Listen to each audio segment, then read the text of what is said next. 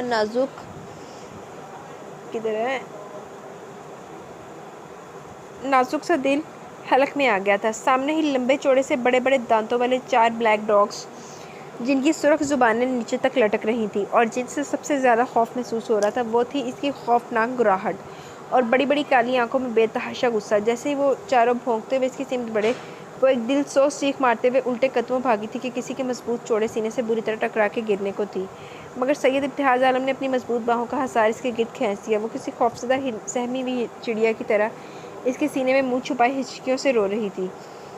وہ چاروں black dogs اپنے مالک کو دیکھتے ہی رک گئے تھے۔ چیخ کی آواز سن کر اللہ بخش اپنی بھاری گن لیے وہاں آ گیا اور ہوائی فائرنگ کر کے ان چاروں بلیک ڈاگز کو جانے کا حکم دیا۔ وہ چاروں ڈاگز پھرتی سے دوسری طرف بھاگے تھے۔ سید ابتہاج عالم نے ایک گہری سانس کھینچی، اس نازک سی لڑکی کو اپنے ہمراہ لیے اندر آیا۔ تم وہاں کیا کر رہی تھی؟ سید ابتہاج عالم کو غصہ تو بہت ہے، مگر اس کا ڈر و خوف کے مارے بلک بلک کر رونے کی وجہ سے بڑی مشکل سے خود پر قابو کیا تھا۔ اگر بر وقت وہ باہر نہیں آ جاتا تو کچھ بھی ہو سکتا تھا، وہ انابیہ کے نقصان بھی پہنچا سکتے تھے۔ میں کچھ پوچھ رہا ہوں، تم باہر کیسے نکلی؟ دماغ تو ٹھکانے پر ہے تمہارا؟ اگر وہ تمہیں کچھ نقصان پہنچاتے تھے تو؟ سید ابتہاج عالم کے لب و لہجے میں نرمی بالکل مخفوت تھی۔ وہ سخت نگاہوں سے اسے دیکھ رہا تھا۔ مجھے بابا کے پاس جانا ہے۔ واٹ؟ رات کے اس پہر؟ اس کی ذہنی حالت پر سید ابتہاج عالم کو معمولی سا شبہ ہوا، کیونکہ دن میں آپ لوگ مجھے جانے نہیں دیتے۔ سید ابتہاج عالم نے بغور اس کے خوبصورت دلکش چہرے کو تکا، جو رونے کی وجہ سے مزید حسین لگنے لگا تھا۔ تم جانتی ہو تمہارے بابا کہاں ہیں؟ نہیں، روتے ہوئے گردن نفی میں ادھر ادھر گھمائی۔ جب جانتی نہیں ہو تو پھر کیوں جا رہی ہو باہر؟ میں سرمد انکل کے پاس جا رہی تھی۔ وہ جانتے ہو کہ میرے بابا کہاں ہیں؟ سرمد انکل؟ کس قدر حیرت زدہ نظر سے اس نے انابیہ کو دیکھا تھا۔ تم جانتی ہو سرمد انکل کو؟ کبھی ملی ہو ان سے؟ نہیں، مگر مجھے اتنا پتہ ہے کہ وہ بابا کے بزنس پارٹنر ہیں۔ کتنی معصومیت تھی اس کے انداز میں۔ فاروق خان ٹھیک بولتے ہیں، ان کی بیٹی بہت معصوم اور سادہ سی ہے، اور شاید بہت بے وقوف بھی۔ اگر اس کو پتہ ہوتا کہ آج اس کے بابا جس مصیبت کا شکار ہے وہ سب سرمد اصفہانی کی وجہ سے ہے تو کبھی اس طرح نہ کرتی۔ مجھے جانے دینا، وہ بہت عاجزی سے اس نے کہا تھا۔ نہیں، تم اب یہاں سے کہیں نہیں جا سکتی۔ تم سید ابتہاج عالم کی عزت و آبرو ہو، اور سید ابتہاج عالم اپنی عزت کی حفاظت کرنا اچھی طرح جانتا ہے۔ آج تو یہ غلطی کر لی ہے، اب کبھی اس کے بارے میں سوچنا بھی مت۔ بہت نرم و ملائم انداز میں اس کو سمجھایا تھا۔ آپ ایسا کیوں کر رہے ہیں میرے ساتھ؟ لیکن میں نے تو تمہارے ساتھ ابھی تک کچھ بھی نہیں کیا۔ اس کی خوفزدہ ہرنی آنکھوں میں جھانکا جہاں ایک سمندر موجود تھا۔ اس کی یہ ذو معنی بات انابیہ کو نگاہیں جھکانے پر مجبور کر گئی تھی۔ سید ابتہاج عالم نے اس کے چہرے کے بدلتے موسم کو بغور دیکھا۔ اس کے انابی گداز لبوں پر مسکراہٹ آئی تھی۔ وہ 2 قدم اور آگے بڑھا اور اس کے نازک شانوں پر اپنی مضبوط ہتھیلیاں رکھ دی۔ بہت چاہت سے اسے دیکھتے ہوئے اس کی تھوڑی اپنی انگشتیں شہادت سے اوپر اٹھائی۔ بڑی مشکل سے انابیہ نے اپنی بھاری بوجھل گھنیری پلکوں کی باڑ اوپر اٹھائی تھی۔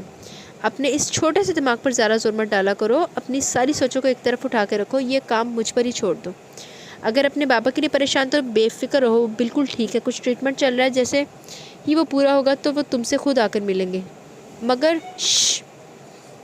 سید ابتہاج عالم نے اس کے شوگر فری گلابی ہونٹوں پر اپنی شہادت کی انگلی رکھ دی۔ اب کوئی سوال نہیں، ساری فکریں مجھ پر چھوڑ دو، یہ اتنا بڑا محل ہے، یہاں گھومو کھاؤ پیو، اور سب سے بڑی بات خوش رہو۔ آپ کا محل بہت بڑا ہے، میں کھو جاؤں گی۔ سید ابتہاج عالم اس کی بات پر دھیرے سے ہنس دیا تھا۔ میں تمہیں کھونے نہیں دوں گا، اپنی جان سے لگا کر رکھوں گا۔ اس کے کان میں ہولے سے سرگوشی کی۔ رات کے اس پہر اگر بی جان بروقت نہیں آ جاتی تو اس سے کوئی حرکت کسی گستاخی کا سبب بن جاتی۔ اپنی اس بے ساختہ سوچ پر وہ خفیف سا ہو گیا۔ ابتہاج بی جان نے دونوں کو دیکھا نہیں تھا، بس سید ابتہاج عالم کو پکارنا شروع کر دیا تھا۔ وجہ وہاں لاؤنج میں 0 پوائنٹ کا بلب جل رہا تھا۔ دھیرے سے وہ انابیہ سے پیچھے ہٹا۔ جی بی جان، وہ ان کے پاس آیا تھا۔ پتر کمرے میں انابیہ دھی نہیں ہے، وہ پریشان ہو گئی۔ بی جان پریشان مت ہو، انابیہ یہاں ہے۔ بی جان نے سامنے دیکھا جہاں وہ سہمی ہوئی کھڑی تھی، وہ تیزی سے اس کی جانب بڑھی کہ اس دوران سید ابتہاج عالم کا موبائل چیخ اٹھا تھا۔ سکرین کی طرف دیکھا جہاں اس کے خاص وفادار آدمی کا فون تھا۔ ہیلو سائیں، آپ کو ایک خبر دینی تھی، 1 منٹ۔ سید ابتہاج عالم نے سامنے دیکھا جہاں بی جان انابیہ کو خود سے لگائے اپنے بیڈ روم میں لے جا رہی تھی۔ بند دروازے پر ایک نظر ڈالنے کے بعد وہ اپنے وسیع اور عریض بیڈ روم کی سمت پڑا۔ ہاں بولو سائیں، یاسر ابراہیمی۔ اور پھر وہ سب کچھ بتاتا چلا گیا۔ وہ پرسوچ انداز میں کھلے فل سائز ٹی وی کو دیکھنے لگا تھا۔ سرمد اصفہانی سے مجھے ہر کمینگی کی توقع ہے۔ اب تک ہم اسے آرام سے اور پیار سے سمجھا رہے تھے، مگر وہ کہتے ہیں نا کہ لاتوں کے بھوت باتوں سے نہیں مانتے۔ تم ایک کام کرو، یاسر ابراہیم کو ڈیرے پر لے کر پہنچو، میں وہیں آتا ہوں۔ حکم سائیں۔ موبائل آف ہو چکا تھا۔ تو سرمد اصفہانی، اب تمہیں اپنے طریقے سے ہی سمجھانا پڑے گا۔ کچھ فیصلے کر کے وہ کھڑے ہو گیا تھا۔ وہ اس وقت گہری سوچوں میں غلطاں، بہت انہماک سے کسی غیر مرئی نقطے پر نگاہیں ٹکائے ہوئے تھی۔ صبح ناشتے کی ٹیبل پر سید ابتہاج عالم خاص طور پر بی جان سے کہہ گئے تھے اس کا خیال رکھنے کا۔ بی جان کب سے اسے یوں ہی سوچتا ہوا دیکھ رہی تھی۔ وہ آہستہ آہستہ چلتی ہوئی آئیں اور اس کے ساتھ ہی بیٹھ گئی۔ وہ اپنی سوچوں میں اس قدر منہمک تھی کہ اپنے برابر میں بیٹھی بی جان کا احساس بھی نہ ہوا اسے۔ بی جان کے چہرے پر اتنی نرماہٹ تھی کہ انابیہ کو ان کے اندر اپنی ماں کی جھلک دکھائی دیتی تھی۔ کیا سوچ رہی ہے میری دھی رانی؟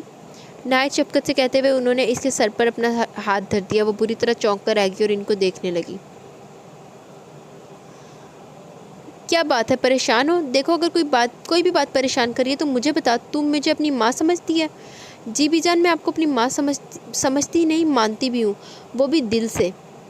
اس نے مسکرا کے ان کے کندھے پر اپنا سر رکھ دیا تھا۔ تو پھر بتا کیا بات ہے؟ ابتہاج نے کچھ کہا؟ نہیں تو انہوں نے تو کچھ بھی نہیں کہا۔ سید ابتہاج عالم کا مضبوط سراپا اس کی آنکھوں کی پتلیوں پر گھوم گیا تھا۔ تو پھر کس بات کی فکر میں گھل رہی ہے؟ بی جان نے اس کے سر کو سہلایا۔ بابا کی بہت یاد آ رہی ہے، اس کے لب و لہجے میں دکھ بول رہا تھا۔ تو فکر مت کر، وہ جیسے ہی ٹھیک ہو جائیں گے تجھ سے ملنے خود یہاں آئیں گے۔ بی جان، میرے بابا کو کیا ہوا یہ بھی تو نہیں بتاتے ہیں۔ اس کا اشارہ سید ابتہاج عالم کی طرف تھا۔ وہ بیمار ہے، ان کو دل کا دورہ پڑا ہے، جبھی ابتہاج نے ان کو ہسپتال میں داخل کروایا دیا ہے۔ دل کا دورہ؟ وہ ایک جھٹکے سے ان سے الگ ہوئی۔ بی جان، پھر تو میں ہر حال میں اپنے بابا کے پاس جاؤں گی، بہت بے صبری سے بولتے ہوئے انابیہ نے ان کا ہاتھ پکڑ لیا تھا۔ پتر، کوئی وجہ ہے نا جبھی ابتہاج تجھے یہاں سے لے کر نہیں جا سکتا؟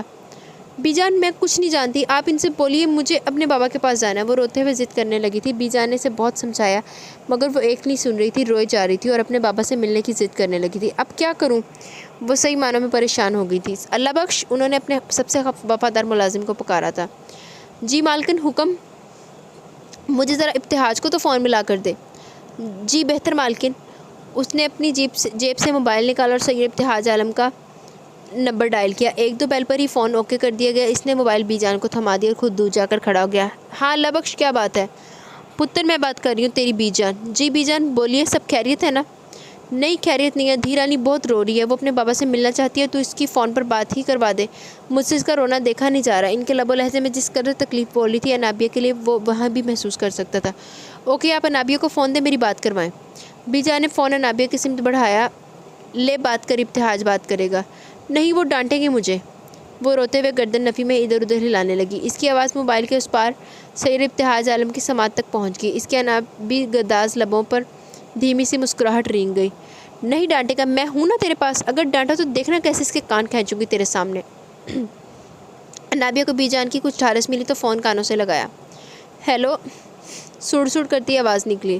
اگر میری ڈانٹ کی اتنی ہی فکر ہے تو کیوں پریشان کرتی ہو بی جان کو؟ مجھے بابا کے پاس جانا ہے، بھیج دینا۔ سید ابتہاج عالم کچھ دیر خاموش رہا تھا۔ تمہیں اپنے بابا کے پاس جانا ہے؟ جی ٹھیک ہے، میں رات میں آتا ہوں تو تمہاری بات کروا دوں گا تمہارے بابا سے۔ خوش؟ آپ سچ بول رہے ہیں نا؟ وہ یقین بے یقین کی کیفیت میں بولی۔ ہاں بالکل، مگر پہلے وعدہ کرو کہ بی جان کو پریشان نہیں کرو گی۔ جی نہیں کروں گی۔ وہ دل ہی دل میں خوش ہو گئی تھی کہ اس کے چہرے اور لہجے سے دل کی خوشی عیاں تھی۔ بی جان نے جانثار ہوتی نظروں سے دیکھا تھا اسے۔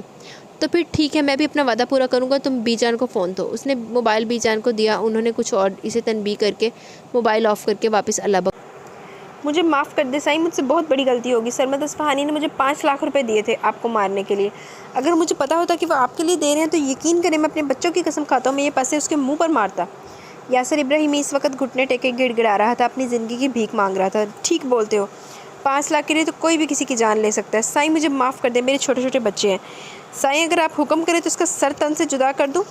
سید ابتہاج عالم کا وفادار ملازم کرم داد غصے سے آگے بڑھا تھا۔ یاسر ابراہیمی پر اسے اتنا غصہ آ رہا تھا کہ بس نہیں چلا تھا کہ اس کے جسم کے ٹکڑے ٹکڑے کر کے کتوں کے آگے ڈال دے۔ ارے نہیں بابا، یہ تو صرف ایک مہر ہے، اصل کھلاڑی تو کوئی اور ہے جو خود کو بہت ہی زیادہ شاطر اور چلاک سمجھ رہا ہے۔ تو پھر حکم کریں سائیں، کیا کرنا ہے؟ کرنا کیا ہے؟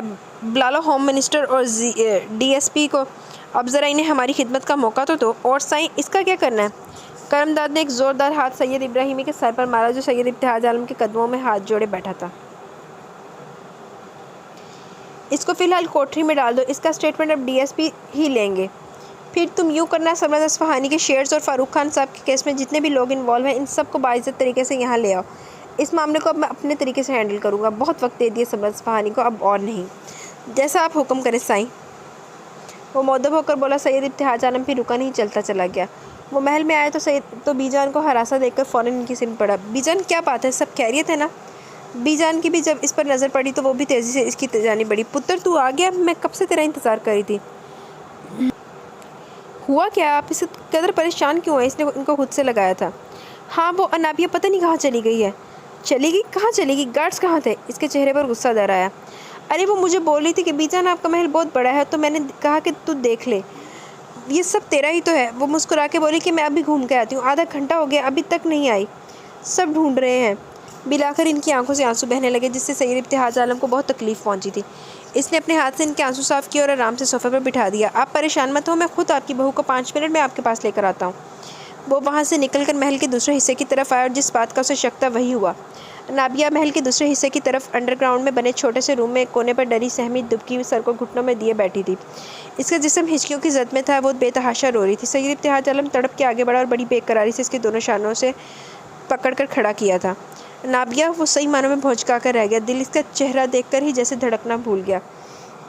وہ اس کا چہرہ زرد خوف کی وجہ سے بالکل سفید پڑ چکا تھا۔ انابیہ سید ابتہاج عالم کو سامنے پا کر اس کے چوڑے سینے سے لگی تھی۔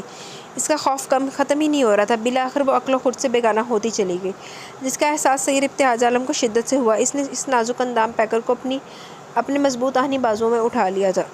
وہ اسے اپنے بازوؤں میں اٹھائے اندر داخل ہوا۔ سامنے بی جان جو بے صبری سے اس کا انتظار کر رہی تھی، انابیہ کو اس حالت میں دیکھ کر تڑپ کر تیزی سے آئی۔ کیا ہوا اسے ابتہاج؟ یہ کہاں تھی اور یہ بے ہوش کیوں ہے؟ بی جان حواس باختہ سی ہو گئی، وہ سید ابتہاج عالم سے زیادہ پیار کرنے لگی تھی اسے۔ بی جان پریشان مت ہوئیے، کچھ نہیں ہوا اسے، بس ڈر گئی ہے، ٹھیک ہو جائے گی۔ ارے ایسے کیسے پریشان نہ ہوں؟ تو اسے یہاں لٹا اور ڈاکٹر کو فون ملا، بول جلدی سے آئے۔ اور میری تسلی نہیں ہو رہی۔ سید ابتہاج عالم اسے بی جان کے بیڈ روم میں لے آئے اور آہستگی سے ان کے جہازی سائز بیڈ پر لٹا دیا۔ بی جان جلدی سے اس کے پاس ہی بیٹھ گئی۔ اب جانا، بلا ڈاکٹر کو۔ یہ ان کی محبت ہی تو تھی جو جس کے لیے وہ اتنا بے چین ہو رہی تھی۔ سید ابتہاج عالم نے اپنا موبائل نکالا اور ڈاکٹر کو فون ملا دیا۔ کوئی 1 گھنٹے بعد اسے ہوش آ گیا تھا۔ اس دوران ڈاکٹر بھی اسے دیکھ کر جا چکے تھے اور یہی کہا کہ کسی خوف کے زیر اثر ہے، انجیکشن دے دیا تھا، ٹھیک ہو جائے گی۔ بی جان تو اسے لگ کر ہی بیٹھی تھی اور وہ اس سے کچھ نہ کچھ پڑھ کر پھونک رہی تھی۔ اس نے آنکھیں کھولی تو بی جان کا شفقت و محبت بھرا چہرہ نظر آیا۔ اس کا دل ان کی آغوش میں چھپ جانے کو ہمکنے لگا۔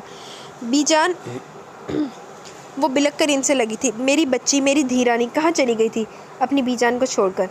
انہوں نے بھی اس کے لیے اپنی نرم و گرم باہیں واں کر دی۔ سامنے کھڑا سید ابتہاج عالم اس جذباتی منظر کو دیکھ کر دھیرے سے مسکرا دیا۔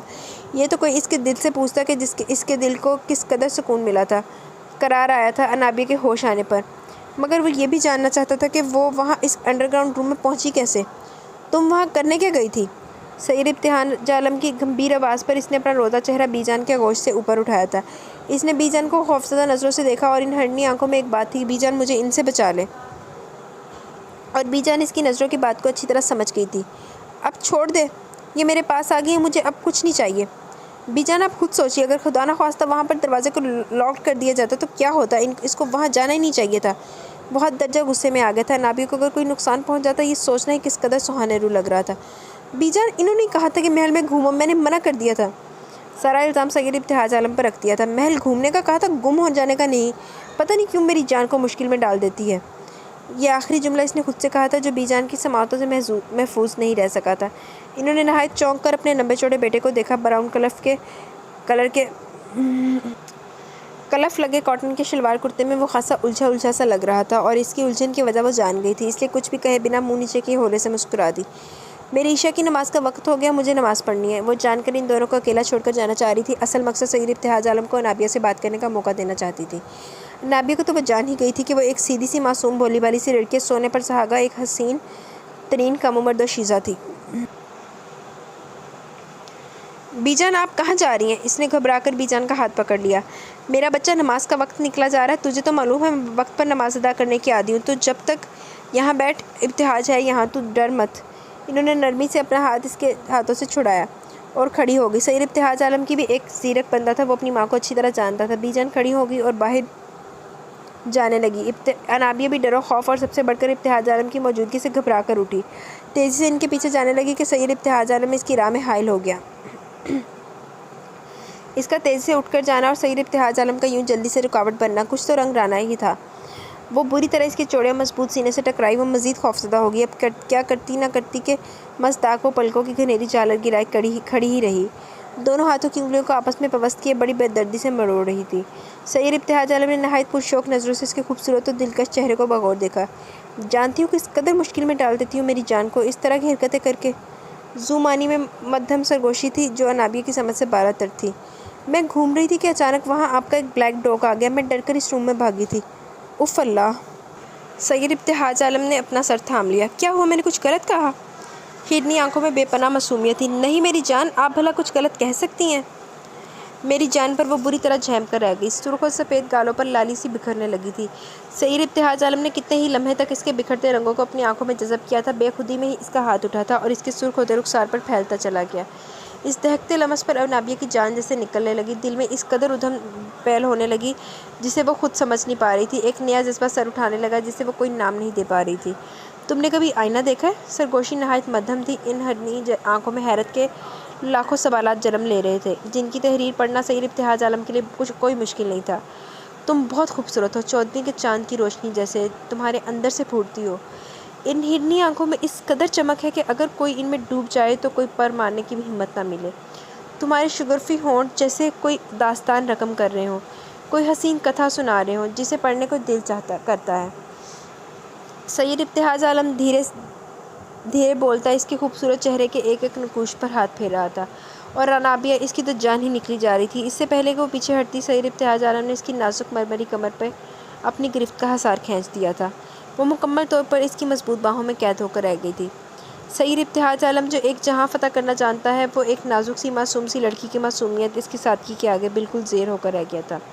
اور سید ابتہاج عالم اپنی بات پر مہر ثبت کرتا ہے کہ اسے تم سے، نابیہ ابتہاج سے محبت نہیں، عشق ہو گیا ہے۔ اس کا دل تمہاری سانسوں کے ساتھ دھڑکنے لگا ہے، اس کی سانسیں تمہاری خوشبو کے احساس سے مہکنے لگی ہیں، نس نس میں تم جان بن کر دوڑنے لگی ہو۔ اس کی سانسوں کے گرم تھپیڑے نابیہ کے چہرے کو جھلسا رہے تھے جیسے کوئی دہکتا انگارہ اس کے اوپر رکھ دیا ہو۔ آنکھوں میں بے بسی کا سمندر موجزن ہونے لگا، بلکہ چند موتی ٹوٹ کر اس کے رخسار پر بکھرنے بھی لگے تھے جنہیں ابتہاج عالم نے بغور دیکھا اور ایک ٹوٹتا موتی جھک کر اپنے لبوں سے چن لیا تھا۔ سید ابتہاج عالم کی ان بے ساختیوں پر وہ کیسے بند باندھے سمجھ نہیں آ رہا تھا، بس ان ہرنی آنکھوں میں مزید خوف سمٹنے لگا تھا اور اس کے شگرفی گلابی ہونٹ کپ کپانے لگے تھے۔ سید ابتہاج عالم کو اس کی غیر ہوتی حالت پر رحم آ گیا۔ وہ مزید اس کو امتحان میں نہیں ڈالنا چاہتا تھا، اس لیے ہولے سے مسکرا کر بغیر کچھ اور کہے نہایت آہستگی سے اسے خود سے الگ کیا اور پھر مڑ کر کمرے سے نکلتا چلا گیا۔ کتنی ہی دیر تک اس نے سید ابتہاج عالم کی غیر موجودگی کو محسوس کیا تھا۔ بڑی مشکل سے اپنے بکھرتے چہرے دل کو سنبھالا اور غیر ہوتی دھڑکنوں پر ہاتھ رکھے وہیں بیٹھتی چلی گئی۔ سید ابتہاج عالم نے جو کہا سچ کر دکھایا۔ وہ اپنی بات کا، اپنے دعوے کا پکا تھا۔ دشمن کو صرف ایک بار موقع دیتا تھا، اس کے بعد اس طرح اس کے گرد دائرہ کھینچتا تھا کہ زندگی بھی کم پڑنے لگتی، مگر کہیں بھاگ نہیں سکتا۔ یہی سب سرمد اصفہانی کے ساتھ ہوا تھا۔ سید ابتہاج عالم نے اس کے گرد اتنی مضبوط گرفت کس دی تھی کہ وہ ہاتھ پیر تو چلانا بہت دور ہل بھی نہیں سکتا تھا۔ اس نے خود کے شیئرز بھی کوئی کوڑیوں کے دام بھی خریدنے کو راضی نہیں تھا۔ اس کے آفس کو سیل کر دیا گیا تھا، گھر کی ایک ایک شے نیلام کر دی گئی تھی، اور آج وہ اس وقت اسکیل کی سلاخوں کے پیچھے اپنی زندگی کے دن گن رہا تھا۔ اس کا وہ حشر کر دیا تھا سید ابتہاج عالم نے کہ فراڈ کرنے والوں کی عبرت کا نشان بن کر رہ گیا تھا۔ پائی وڈیرا ہے، وڈیرے نہ پنگا از ناٹ چنگا، تے کچھ نہ کچھ تو ہونا ہی سی۔ اچھا مجھے معاف کر دو سید ابتہاج عالم، مجھ سے بہت بڑی بھول ہو گئی۔ وہ دونوں ہاتھ جوڑے سید ابتہاج عالم کے آگے گڑ گڑا رہا تھا۔ بھول؟ اس نے غصے سے سرمد اصفہانی کو دیکھا۔ نہیں سرمد اصفہانی، تم سے بھول نہیں، غلطی ہوئی ہے، گناہ کیا، غداری کی ہے تم نے فاروق خان سے۔ ہاں میں مانتا ہوں، میں تسلیم کرتا ہوں، میں فاروق سے بھی معافی مانگنے کو تیار ہوں، بس مجھے یہاں سے نکال لو۔ کس قدر عاجزی تھی اس کے انداز میں۔ نہیں سرمد اصفہانی، اب بہت دیر ہو چکی، موقع دیا تھا نا ہم نے تمہیں، مگر افسوس تم اپنی ہوس اور ناجائز خواہشات کے آگے اس قدر اندھے ہو چکے تھے کہ تم میں حلال و حرام کی ساری پہچان بھول چکی تھی۔ اس لیے اب جو کیا اس کی سزا تو تمہیں ملے گی، لہٰذا اب اپنی زندگی کے باقی دن ان جیل کی سلاخوں کے پیچھے کاٹو۔ وہ پھر رکا نہیں تھا، وہاں سے نکلتا چلا گیا، مگر اپنے پیچھے سرمد اصفہانی کی آہ و بکا، اس کی بے بسی اور گڑگڑاہٹ ضرور سنی تھی۔ وہ چیختا چلاتا رہا، معافیاں مانگتا رہا، مگر اس کی پکار سننے والا کوئی زیرو وہاں موجود نہیں تھا۔ جا میری دھی رانی، یہ چائے تو خود اپنے ہاتھ سے ابتہاج کو اندر دے کر آ، اور اس نے تجھے بولا تھا نا کہ تیری بابا سے بات کرانے کو، وہ بھی بات کر لینا۔ بی جان نے زبردستی چائے کی ٹرے نابیہ کے ہاتھ میں تھما دی تھی۔ ایک جھجک مانے تھی، اس کی شرم و حیا اڑے آ رہی تھی، جو اس کو سید ابتہاج عالم کے سامنے جانے سے روک رہی تھی۔ وہ اس وقت اس کے بیڈ روم کے دروازے پر کھڑی تھی۔ اس دن کے بعد سے تو وہ جان بوجھ کر ہی سید ابتہاج عالم کا سامنا نہیں کر رہی تھی۔ وہ گھر میں آتا یا تو وہ کہیں چھپ جاتی یا پھر سوتی بن جاتی، زیادہ تر بی جان کے ساتھ ہی لگی رہتی۔ مگر ہاں، اس نے اپنے اندر ایک تبدیلی ضرور محسوس کی تھی کہ وہ سید ابتہاج عالم کو دیکھے بغیر رہ بھی نہیں سکتی تھی۔ لازمی ایک جھلک اس دشمن جاں کی چھپ کر دیکھ لیتی تھی، اور جس دن وہ نظر نہ آتا دل میں ایک بے چینی، ایک بے قراری سی ہونے لگتی تھی۔ اس نے ٹرے کو دیکھا، چائے ٹھنڈی ہو رہی تھی اور سید ابتہاج عالم کو ٹھنڈی چائے سخت ناپسند تھی۔ پھر یاد آیا کہ اس نے بابا سے بات کرانے کا وعدہ بھی کیا تھا، تو یہی سوچ کر اس نے دروازے پر دھیمے سے دستک دی تھی۔ یس، اندر سے جواب ملا تھا۔ اس نے آہستہ سے دروازہ کھولا، مگر یہ کیا، وہ اندر آئی تو دروازہ پیچھے سے خود بخود بند ہو گیا۔ اس نے چونک کر پیچھے پلٹ کر دیکھا تو دروازے کے کٹ میں کچھ ایسے فینسی اسپرنگ لگے تھے کہ جس کی وجہ سے دروازہ بند کرنے کی ضرورت ہی نہیں پڑتی تھی، اور وہ اندر آ ہی چکی تھی۔ سامنے دیکھا وہ کمرہ تھا، اتنا حسین، اتنا بڑا اور شاندار، اور اتنی مہارت سے ڈیکوریٹ کیا گیا تھا۔ محل کی خوبصورتی ایک طرف اور اس بیڈ روم کی خوبصورتی ایک طرف۔ سامنے وسیع و عریض خوبصورت سے بیڈ پر سید ابتہاج عالم نیم دراز کسی فائل کو ہاتھ میں لیے دیکھ رہا تھا۔ سید ابتہاج عالم کی نگاہیں اوپر اٹھی، وہاں انابیہ کو ٹرے میں چائے لیے پایا۔ وہاں کیوں کھڑی ہو، یہاں آؤ، مصروف سے انداز میں کہتا وہ دوبارہ فائل کی ورگردانی کرنے لگا، جو شاید بہت ضروری کام تھا۔ انابیہ دھیرے دھیرے چلتی ہوئی آئی اور ٹرے وہیں بیڈ کی سائڈ میں کانچ کی ٹیبل پر رکھ دی۔ ایک نظر مصروف سید ابتہاج عالم کو دیکھا، اپنی بات بھی تو پوری کرنی تھی۔ آپ نے کہا تھا کہ بابا سے میری بات کرائیں گے، نگاہیں جھکائے انگلیوں کو آپس میں مروڑے وہ کہہ رہی تھی۔ مگر یہ کیا، جب ہرنی جھکتی نگاہیں اوپر سامنے اٹھی تھی تو جیسے شرم و حیا سے پانی پانی ہو کر رہ گئی۔ سامنے full size screen T V پر جو سانگ چل رہا تھا، اے سی کی کولنگ میں بھی وہ پوری طرح شرابور ہو گئی۔ بھیگے ہونٹ تیرے، پیاسا من میرا، اف اللہ، وہ یہاں نہیں ٹھہر سکتی تھی۔ پھر سوچا یہ باہر آئیں گے تو بی جان کے سامنے بات کروں گی، یہی سوچ کر وہ بغیر ابتہاج عالم کو دیکھے وہاں سے جانے لگی، مگر یہ ناکام ثابت ہوا، کیونکہ اس کی نازک سی مخروطی کلائی سید ابتہاج عالم کی مضبوط کلائی میں قید ہو کر رہ گئی تھی۔ اس نے رخ موڑ کے دیکھا، پھر اسی کو بغور دیکھ رہا تھا۔ نابیہ سے پہلے اپنی کلائی اس کی گرفت سے آزاد کرا دی کہ سید ابتہاج عالم نے جھٹکا دیا۔ وہ اپنا توازن سنبھال نہ سکی اور پورے وجود سمیت اسی پر آ رہی تھی۔ جو کہنا ہے قریب آ کر کہو، ویسے بھی اتنے دن ہو گئے تمہیں دیکھے، خود تو روز چھپ چھپ کر مجھے دیکھ لیتی ہو، مگر اپنے دیدار کا شرف بھی نہیں دیتی ہو۔ چہرے پر آئی چند لٹوں کو وہ چھیڑ رہا تھا۔ تو وہ سب جانتا ہے، اس کی ایک ایک حرکت پر نظر رکھے ہوئے، میں کتنی بے وقوف ہوں۔ جی ہاں، آپ اول درجے کی بے وقوف اور کم عقل ہیں۔ سید ابتہاج عالم کو تو سوچ پڑنے میں کمال حاصل تھا، وہ حیران ہو کر رہ گئی۔ وہ اس کی باہوں میں کسمسانے لگی، خود کو چھڑوانے کی مزاحمت کرنے لگی، مگر ناکامی کے علاوہ کچھ ہاتھ نہیں آیا۔ کس قدر بے بسی سے اس نے دیکھا تھا وہ کیا کہنے آئی تھی اور کیا سے کیا ہو گیا تھا۔ آپ مجھے چھوڑ دینا پلیز۔ کپکپاتے شوگر فری لبوں سے بڑی مشکل سے چند الفاظ ادا ہوئے تھے۔ کیوں؟ وہ اس لمحے کوئی خواب ان ہرنی آنکھوں میں پرونا چاہتا تھا جس کی تعبیر نہایت خوبصورت تھی۔ اب اس سے آگے وہ کیا بولتی؟ لفظ تو جیسے کھو ہی گئے تھے۔ اوپر سے اس بیڈ روم کی خاموشی کو چیرتا وہ گانا جس سے اس کی روح فنا ہونے کو تھی۔ اس گانے کے بول ہی کچھ ایسے تھے کہ وہ پلکوں کی گھنیری باڑ رخسار سے اٹھا ہی نہیں پا رہی تھی۔ تجھے صبح تک میں کروں پیار ہو۔ سید ابتہاج عالم نے اس کے خوبصورت چہرے پر اپنی انگلیوں کے پوروں سے چھوا، پھر کالی گھنیری جیسی لرزتی پلکیں چھوئیں۔ وہ مزید خود میں سمٹنے لگی۔ سید ابتہاج عالم بھی بندہ بشر تھا، کوئی فرشتہ نہیں جو باہوں میں حسن و جمال کا پیکر موجود ہو اور وہ اس کے بے پناہ حسن سے نگاہ چرا لے۔ اور پھر وہ کوئی غیر تو نہیں، حالات جو بھی رہے ہوں وہ اس کی من کوہا تھی، اور اب تو اس کی محبت اس کا عشق و جنون بن چکی تھی۔ مگر یہ کیا؟ اس کے چہرے پر یہ اتنا کرب کیا تھا؟ یہ تو تکلیف کیوں تھی؟ یہ تو سید ابتہاج عالم نے نہیں چاہا تھا کہ انابیہ کو معمولی سی بھی زک پہنچے۔ نہیں، وہ انابیہ کو اس طرح حاصل نہیں کرے گا، اس کی مرضی کے خلاف تو بالکل نہیں۔ اس نے نہایت احتیاط سے انابیہ کو خود میں سمو کر اس کی چمکتی پیشانی پر اپنے پیار و چاہت کی مہر ثبت کی اور بیڈ سے نیچے اتار دیا۔ جاؤ۔ گمبھیر لہجے میں حکم صادر ہوا۔ وہ تو تھی ہی موقع کی تلاش میں، تیزی سے بھاگی تھی۔ سید ابتہاج عالم نے خاموشی سے اس کو جاتے ہوئے دیکھا اور پھر ایک سرد سانس کھینچ کر موبائل نکالا۔ دن یوں ہی بے کیف سے گزر رہے تھے۔ معلوم نہیں اس محل میں آئے اسے کتنا عرصہ گزر گیا تھا۔ رمضان شروع ہو گئے تھے، آج 20واں روزہ بھی ہو گیا۔ وہ پورے خوش و خضوع سے عبادت میں مشغول تھی، پابندی و خوش اسلوبی سے سحری و افطاری کی تیاریاں بھی خود ہی کرتی تھی، بی جان کو ذرا بھی پریشان نہیں کرتی تھی۔ روزہ کھلنے میں ابھی آدھا گھنٹہ باقی تھا۔ وہ اداس افسردہ سی ہال میں لاؤنج میں بیٹھی تھی۔ آج اس کو بابا کی شدت سے یاد آ رہی تھی۔ کتنے دن ہو گئے تھے بابا کی آواز تک سنے۔ اس دن کے بعد سے وہ تو سید ابتہاج عالم کے بیڈ روم میں گئی ہی نہیں تھی۔ ان کی چاہت و محبت روشن آنکھوں میں جلتے پیار کے دیپ سے وہ چھپنے لگی تھی۔ حالانکہ سحری و افطاری میں وہ تینوں ساتھ ہی ہوتے تھے، مگر سید ابتہاج عالم نے کوئی ایسی حرکت، کوئی ایسی بات نہیں کی جس سے وہ وہاں سے بھاگنے کے لیے پڑ تولے۔ وہ اس لیے شاید سید ابتہاج عالم کو اس بات کا اندازہ ہو گیا تھا۔ انابیہ!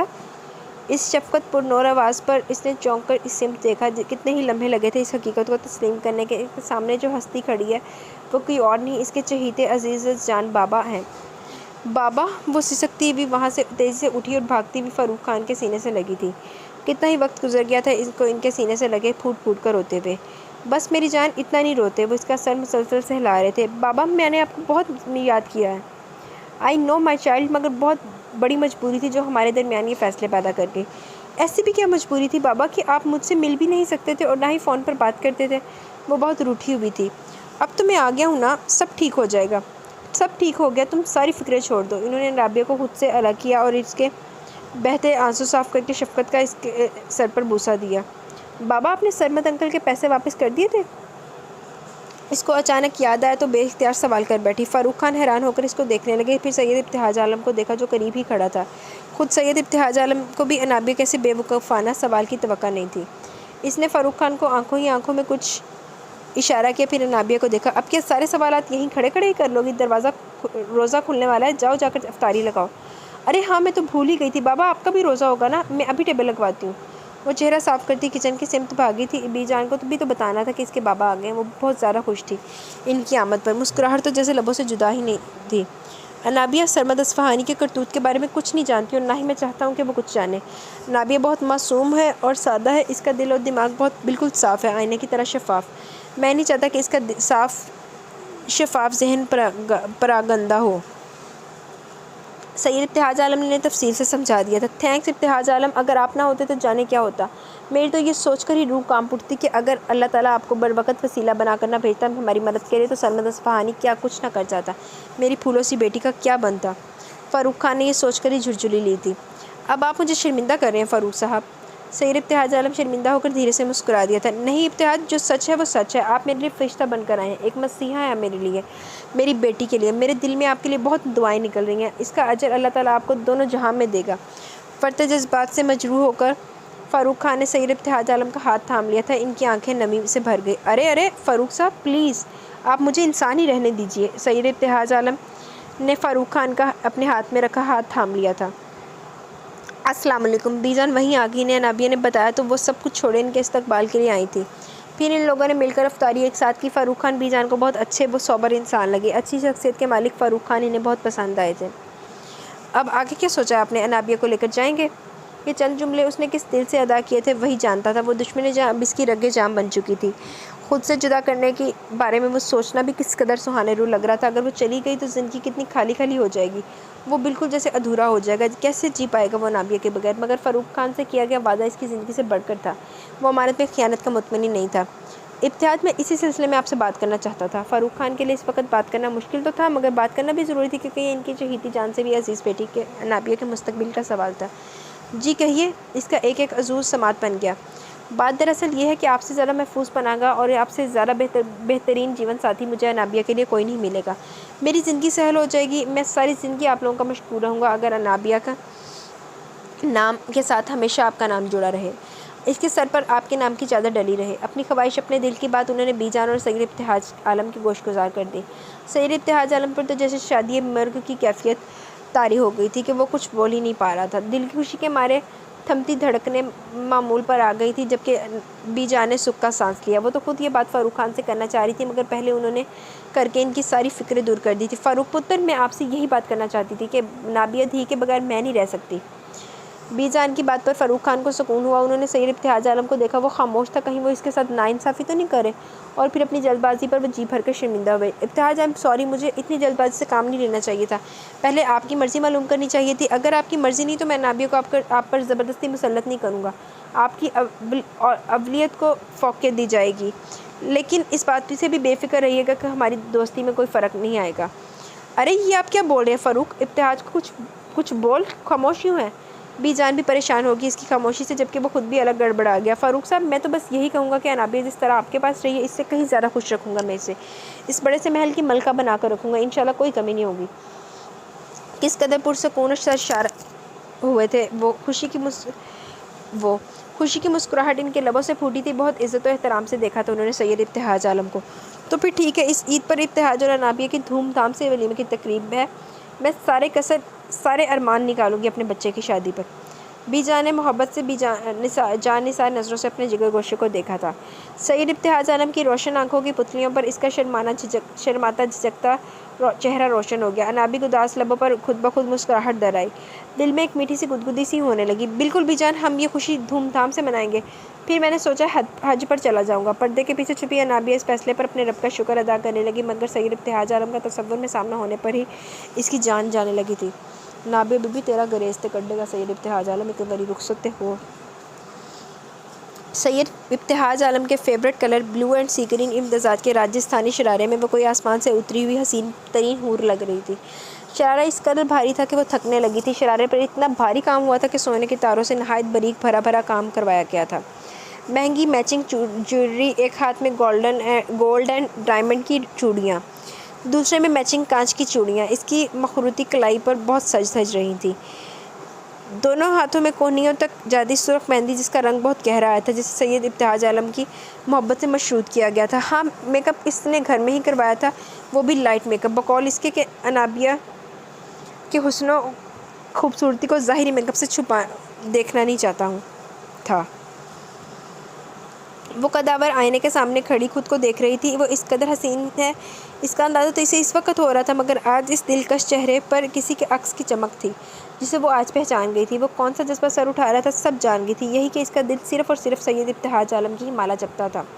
سید ابتہاج عالم بیڈ روم میں داخل ہو چکا تھا۔ اس کی نظر پھولوں کی سیر سے جاتی اس جگہ ٹھہر گئی جہاں وہ دشمن جاں وہ اپسرا کھڑی تھی۔ سید ابتہاج عالم کتنی ہی دیر تک اس کا حسن اپنی نگاہوں سے دل میں اتارتا رہا، وہ ابھی تک اس کی موجودگی سے بے خبر تھی۔ سید ابتہاج عالم ہولے ہولے سے چلتا اس کے بالکل پیچھے جا کر کھڑا ہو گیا اور اس کے دونوں نازک شانوں پر اپنی مضبوط ہتھیلیاں رکھ کر اس کا رخ اپنی سمت موڑا تھا۔ انابیہ کا سانس جیسے رک سا گیا، دل کی دھڑکن مدھم سی ہونے لگی۔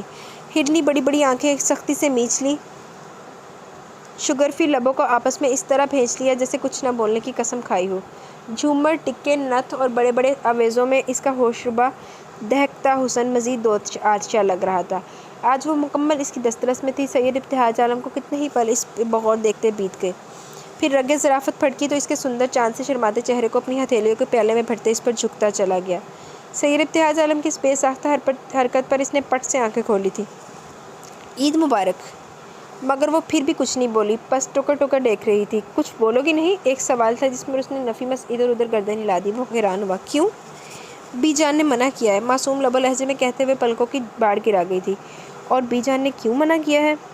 وہ بی جان بول رہی تھی کہ اگر میں نے کچھ کہا تو آپ ناراض ہو جائیں گے، غصہ کریں گے۔ کس قدر معصومیت تھی اس میں، وہ تو اچھی طرح جانتا تھا کہ بی جان کی زومانی بات تک کو سمجھ نہ سکی تھی۔ اس کی بات پر سید ابتہاج عالم کا زندگی سے بھرپور قہقہ گونجا۔ آپ مجھ سے ناراض ہو جائیں گے؟ میں بھلا اپنی جان سے ناراض ہو سکتا ہوں؟ سید ابتہاج عالم نے اپنا ہاتھ بڑھایا اور آہستگی سے اس کی نتھ اتار کر وہیں ٹیبل پر رکھ دی تھی۔ تم نے ویسے ہی اپنی سادگی سے میرا سارا چین اور سکون، دل کا قرار لوٹ لیا۔ اب یوں سج دھج کر بند سنور کر میرے سامنے آؤ گی تو میں مزید خود کو کیسے بچا سکتا ہوں؟ اس نے آرام آرام سے اس کا ٹکا جھومر، بڑے بڑے آویزے اتار دیے، بھاری دوپٹہ پینوں سے آزاد کر دیا۔ ارے تم خود اتنی سی جان ہو، بی جان نے بھی تمہیں تمہارے وزن سے زیادہ شرارہ پہنا دیا۔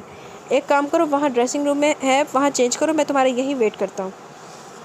انابیہ نے بڑی مشکل سے اپنا سانس بحال کیا اور اس کا حکم مانتے ہوئے بھاری وزنی شرارہ سنبھالتی وہ جانے لگی، مگر صوفے پر سے اپنا دوپٹہ ضرور اٹھا لیا جو سیدھا سید ابتہاج عالم نے رکھا تھا۔ وہ اس کی اس حرکت پر دھیرے سے مسکرا دیا۔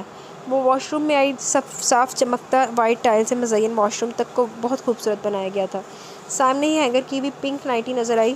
اس نے وہ ہینگر اتار لیا، مگر یہ کیا، بغیر سلیوز کی اور ڈیپ گلا جس پر مزیدہ زیب ہلکی سی کڑھائی ہوئی تھی۔